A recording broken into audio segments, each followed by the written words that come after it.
বরগুনার সরবরাহ স্বাভাবিক থাকায় পাইকারি বাজারে অনেকটাই স্থিতিশীল সবজির দাম। তবে খুচরা বাজারে অনেক সবজি দ্বিগুণ দামে বিক্রির অভিযোগ ক্রেতাদের। বরগুনার বাজার থেকে যুক্ত হচ্ছেন সুজনা কোন।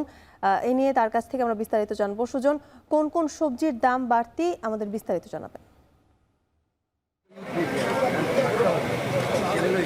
যুথিকা 40 থেকে 60 টাকার মধ্যেই কিন্তু মিলছে বরগুনার এই পৌর যে সবজি বাজার, সেখানে কিন্তু সব ধরনের বলতে গেলে বেশিরভাগ সবজি কিন্তু 40 থেকে 60 টাকার মধ্যেই মিলছে। এই যে সবজির যে সরবরাহ স্বাভাবিক থাকায় এই যে দাম স্থিতিশীল রয়েছে, এটি আসলে এখানকার যারা বিক্রেতারা রয়েছে বা ক্রেতারা রয়েছে তারাও আসলে সন্তুষ্ট প্রকাশ করেছে।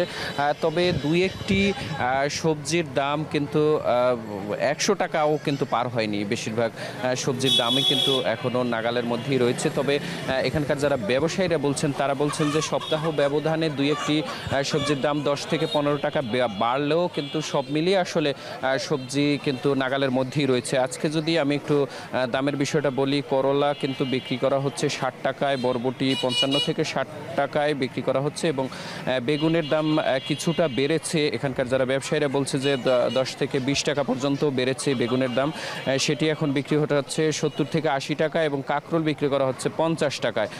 সবচেয়ে বেশি দামে বিক্রি করা হচ্ছে টমেটো, যেটি তারা বলছে যে এই টমেটোগুলো মূলত কোল্ড স্টোরেজ এবং বা বিদেশ থেকে আনা হচ্ছে, যার কারণে এটি 150 টাকায় বিক্রি করা হচ্ছে এবং শসাও 45 থেকে 50 টাকা এবং পটল 30 থেকে 35 টাকায় বিক্রি করা হচ্ছে। কাঁচামরিচের দামও এখানকার যারা ব্যবসায়ীরা রয়েছে তারা বলছেন যে নিয়ন্ত্রণেই রয়েছে, অর্থাৎ 80 থেকে 100 টাকার মধ্যেই কাঁচামরিচ পাওয়া যাচ্ছে এবং কচুরমুখী 50 টাকা এবং পেঁপে 40 টাকায় বিক্রি করা হচ্ছে। তবে একটি বিষয় কিন্তু এখানকার যারা ক্রেতারা রয়েছে তারা বলছেন যে 100 মিটারের থেকেও কম দূরত্বে এইখানে আসলে বাজারটি রয়েছে, যেখানে পাইকারি বাজার, সেই পাইকারি বাজার থেকে খুচরা বাজার দূরত্ব 100 মিটারের মধ্যে থাকলেও কিন্তু দাম কিন্তু অনেকটাই বেশি দামে বিক্রি করা হচ্ছে। তারা বলছে যে অনেক সবজি দ্বিগুণ কিংবা তারও বেশি দামেও কিন্তু বিক্রি করতে তারা দেখছে, যার কারণে তারা বলছে যে নিয়মিত বাজার মনিটরিং কিংবা স্থানীয় প্রশাসনের পক্ষ থেকে ভ্রাম্যমাণ আদালত পরিচালনা করলে এই বাজারটি আরও নিয়ন্ত্রণে থাকবে বলে তারা আশা করছে। তো এই ছিল আমার কাছে সবজি বাজার থেকে সবশেষ। বরগুনার সবজি বাজারের সবশেষ খবর জানাতে যুক্ত ছিলেন সুজনা কোন।